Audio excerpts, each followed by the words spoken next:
Welcome guys.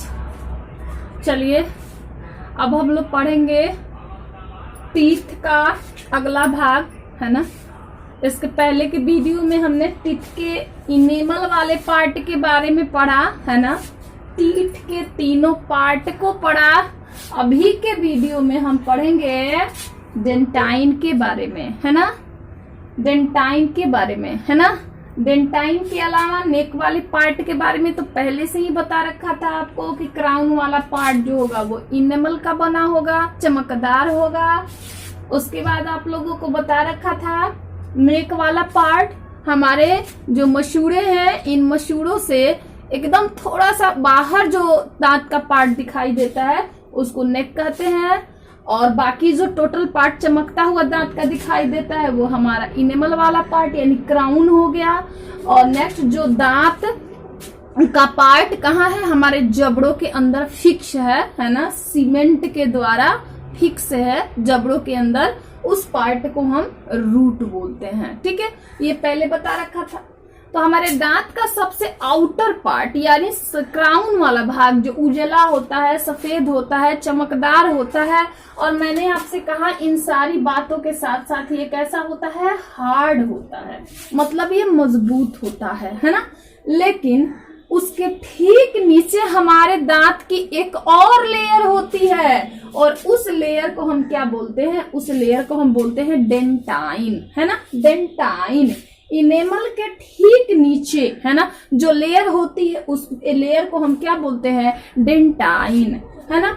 अब सबसे पहले प्रश्न उठता है कि ये डेंटाइन जो होता है ना, यह कौन से लेयर से बना होता है। तो हम ऑलवेज ही याद रखेंगे कि सिवाय इनेमल के हमारे टीथ के और जितने भी पार्ट हैं, है ना, वो सब के सब किससे बने होते हैं, तो मीजोडर्म से बने रहते हैं मेरे बच्चे, मीजोडर्म से, है ना।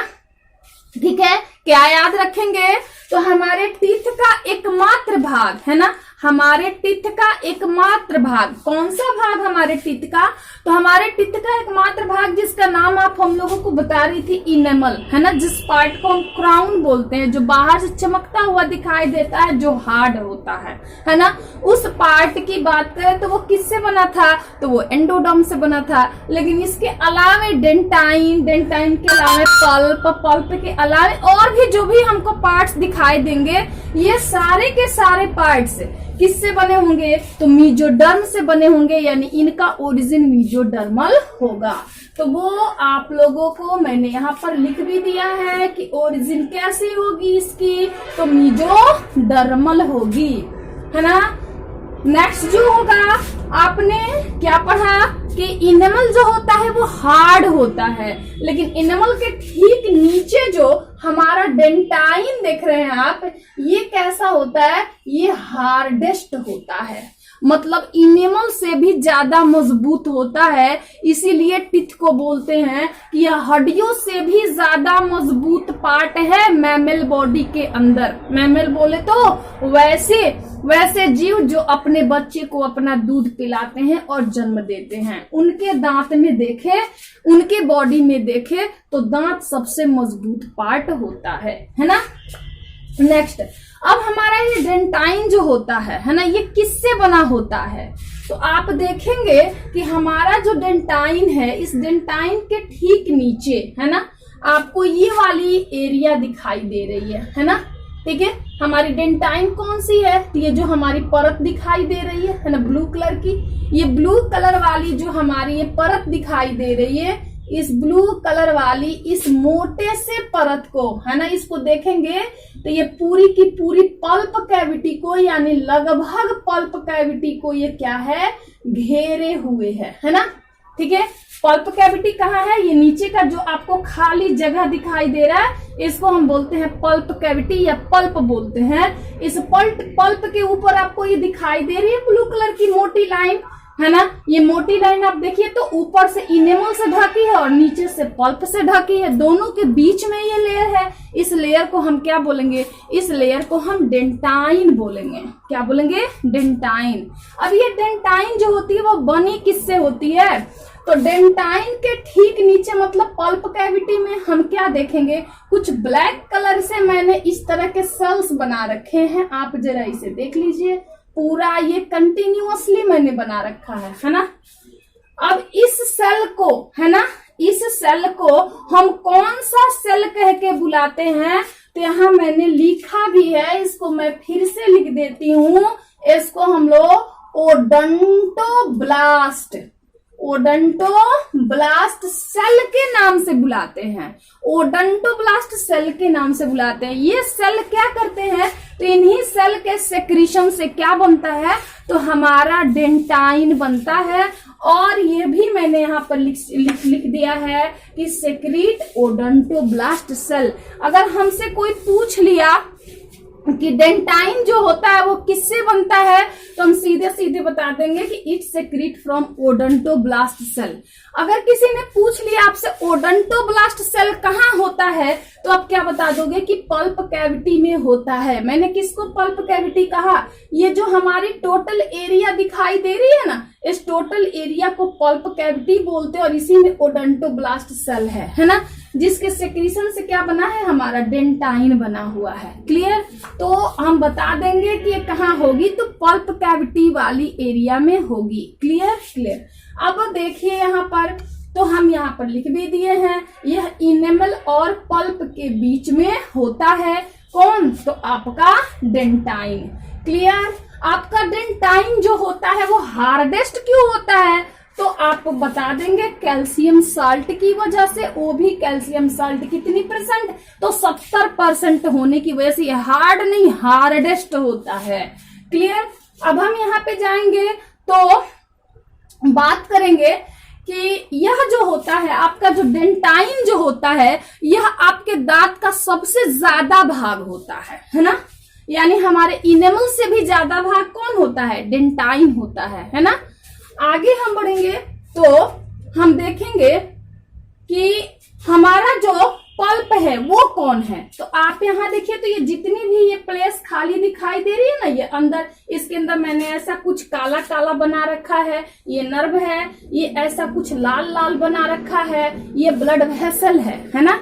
ब्लड वेसल बोले तो रक्त वाहिनियां, और रक्त वाहिनियां बोले तो अरे वैसी पाइप, वैसी नली जिसके अंदर क्या बहता हो मेरे बच्चे, जिसके अंदर रक्त फ्लो करता है, रक्त बहता है। यानी दांतों तक रक्त हमारे मसूड़ों से कहां से आता है, इसी वेसल्स के द्वारा आता है।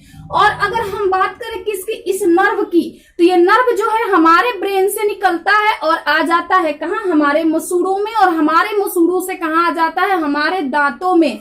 मीन्स मैम, अगर हमारा दांत लाइव होता है यानी सरवाइव होता है, जिंदा होता है, तो किसकी वजह से, तो एक ही वजह है उसका, इस पल्प कैविटी में पाए जाने वाले नर्व्स की वजह से। और किसकी वजह से, और ब्लड वेसल की वजह से। यहाँ जो ब्लड वेसल्स होते हैं ये इसकी आवश्यकता की एनर्जी इन्हें देते हैं, और ये नर्व्स जो हैं ये दांत के स्थिति को ब्रेन तक पहुंचाते हैं। तो देन ये लाइव होता है, जिंदा होता है पल्प कैविटी यानी पल्प की वजह से। क्लियर, पल्प में पाए जाने वाले इस नर्व्स और ब्लड वेसल्स की वजह से। क्लियर। अगर ये डिस्टर्ब हो जाएंगे तो क्या हो जाएगा, हमारा टिथ मर जाएगा, बर्बाद हो जाएगा, खत्म हो जाएगा, हम बिना टिथ के हो जाएंगे, है कि नहीं। तो देन अब हम आगे बढ़ेंगे।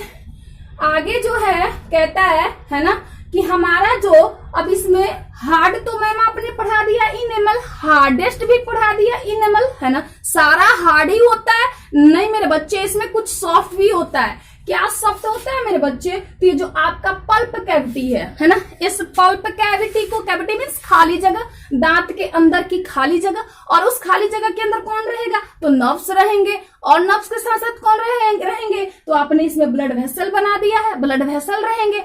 अब nerves plus blood vessels plus cavity plus तीनों को एक साथ क्या बुलाते हैं, पल्प बुलाते हैं। क्या बुलाते हैं हम लोग, पल्प बुलाते हैं।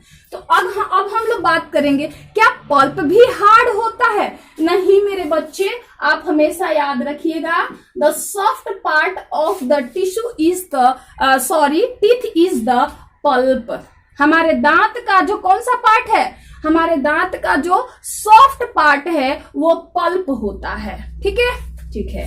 अब यहाँ पे देन हम आगे बढ़ेंगे। पल्प जो होता है उसमें और भी कुछ होता है ना भैया। क्या होता है उसमें? सॉफ्ट कनेक्टिव टिश्यू होते हैं। क्या होते हैं? सॉफ्ट कनेक्टिव टिश्यू होते हैं। आपसे कोई क्वेश्चन पूछ सकता है कि भाई जो ऊपर वाला इनेमल था, है ना, वो तो बड़ा ही हार्ड था, नीचे वाला जो था वो हार्डेस्ट था, उससे भी हार्ड था, और उसके नीचे वाला जो पल्प है भैया वो सॉफ्ट क्यों है? तो क्या बता दोगे आप? तो सॉफ्ट कनेक्टिव टिश्यू की वजह से, यहाँ पे सॉफ्ट कनेक्टिव टिश्यू है और इस टिश्यू की वजह से ये क्या होता है भैया? तो सॉफ्ट होता है। अब कोई हमसे पूछ दे कि हमारा दांत जिंदा होता है कि मुर्दा होता है? यार मुर्दा नहीं होता, हमारा दांत जिंदा होता है। अब हमारा दांत जिंदा क्यों होता है, कैसे होता है? तो मेरे बच्चे बता दोगे, उसमें ब्लड वेसल्स गए रहते हैं जो दांत को एनर्जी देते हैं, उसमें नर्व्स गए रहते हैं जो ब्रेन के द्वारा उसको क्या किए रहते हैं? जोड़े रहते हैं। तो सो ये क्या होता है? लाइव होता है। अगर ये लाइव नहीं रहा, मर गया, तो क्या हो जाएगा? मुंह हमारे पास और दांत हमसे दूर, है ना। देन आगे बढ़ेंगे हम लोग। अब जो है हमारी पल्प जो होती है ना, इस पल्प की बात करें तो ये पल्प हमारा ऊपर कैसा दिख रहा है मेरे बच्चे? चौड़ा दिख रहा है ना। यहाँ देखो तो चौड़ा दिख रहा है ना। और जैसे जैसे ऊपर से ये नीचे की तरफ बढ़ रहा है मेरे बच्चे, क्या होता जा रहा है? ये चौड़ा से क्या होता जा रहा है? पतला होता जा रहा है। हम चाहें तो इसका ऐसे फिगर भी देखिए बना सकते हैं, है ना। एक बार फिर से हम लोग फिगर देख सकते हैं इसको, है ना।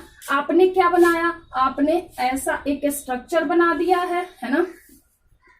ऐसा स्ट्रक्चर बना दिया आपने, सॉरी कैसा मार्कर है, ऐसा आपने स्ट्रक्चर बना दिया, है ना।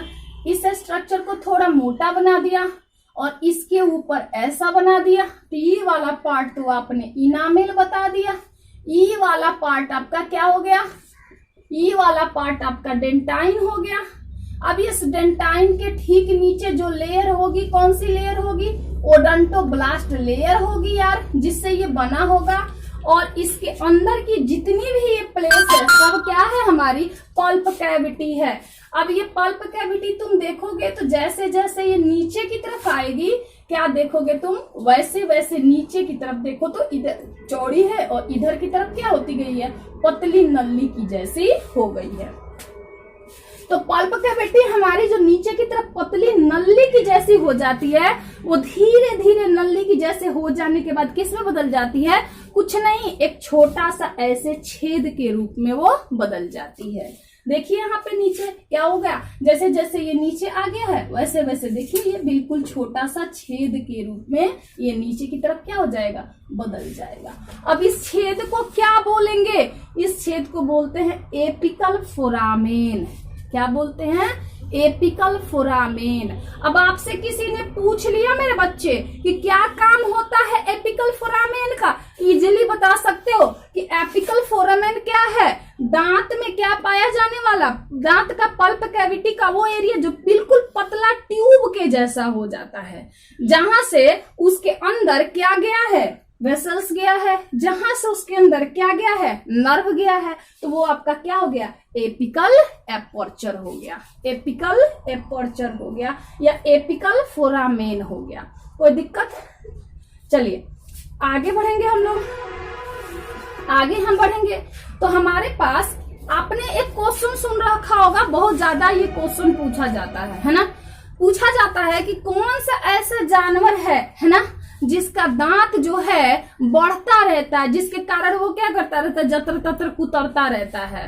तो इसमें गिलहरी, इसमें चूहे आदि का नाम आता है, जो लोग क्या करते हैं? दांत के बढ़ने की वजह से कुतरते रहते हैं। यार हमारा भी दांत बढ़ता है, ऐसा नहीं है, हमारे भी दांत बढ़ते रहते हैं। तो अब तो सुन के ये सोच में पड़ गए यार हमारा दांत कब बढ़ता?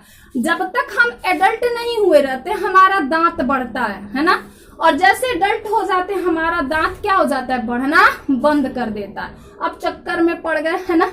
यार हमारे दांत को कैसे पता चल जाता है वो हम लोग एडल्ट हो गए हैं? ऐसा कुछ नहीं है। जैसे हम बड़े होते हैं वैसे ही हमारा ओडोंटोब्लास्ट सेल जो होता है वो क्या हो जाता है? डिस्ट्रॉय हो जाता है, नष्ट हो जाता है। और जब हमारा ओडोंटोब्लास्ट सेल डिस्ट्रॉयड हो जाता है तो क्या हो जाता है, तो हमारा दांत बढ़ना क्या हो जाता है, बंद हो जाता है। तो देन अगर हमसे किसी ने पूछ लिया तो हम सीधा जवाब दे देंगे कि हमारा दांत जो है वो बढ़ता है। तो किसकी वजह से, ओडोंटोब्लास्ट सेल की वजह से। ये अगर डिस्ट्रॉयड हो जाए तो हमारा दांत बढ़ना क्या हो जाएगा, बंद हो जाएगा, है ना। तो देन अब यहाँ से एक लास्ट टॉपिक है ना, जिसको बहुत ज्यादा आपसे कभी पूछा नहीं जाता है, लेकिन फिर भी मैं आपको क्या करूंगी, उसको बता दूंगी, है ना। और वो स्ट्रक्चर है कैनालकुल्ली, है ना। क्या है स्ट्रक्चर आपका स्ट्रक्चर है, मैं यहाँ लिख देती हूँ, वो है आपका कैनालिकुल्ली। ये क्या होता है, तो आपके जो ओडोंटोब्लास्ट सेल है ना, इस सेल से छोटे छोटे पतले पतले ट्यूब निकलते हैं और कौन से एरिया में जाकर के धंस जाते हैं, तो आप जो ये ऊपर देख रहे हो ना, कौन सा एरिया, डेंटाइन वाला एरिया, ये उसी में जाकर के धंस जाते हैं। तो उन्हीं को हम क्या बोलते हैं, उन्हीं को हम बोलते हैं कैनालिकुल्ली। यानी ये सेल जो होते हैं डेंटाइन वाले एरिया से फंसे होते हैं। कैसे फंसे होते हैं, क्योंकि इन सेल से क्या निकलता है, मान लो ये सेल है और इस सेल का अगला भाग कैसा बदल गया, सुई के जैसा बदल गया, जो कहाँ घुस जाएगा, इस लेयर में घुस जाएगा। और इस सुई की जैसे रचना को क्या बोलेंगे, कैनालिकुल्ली बोलेंगे। क्लियर। तो देन हमारा क्या हो गया, ये इनेमल वाला पार्ट हो गया, है ना। नेक्स्ट वीडियो में हम आगे सीमेंट के बारे में, रूट के बारे में, पल्प कैविटी के बारे में पढ़ेंगे, है ना। तब तक के लिए okay, and then many thanks watching for my video. Okay, thank you, bye.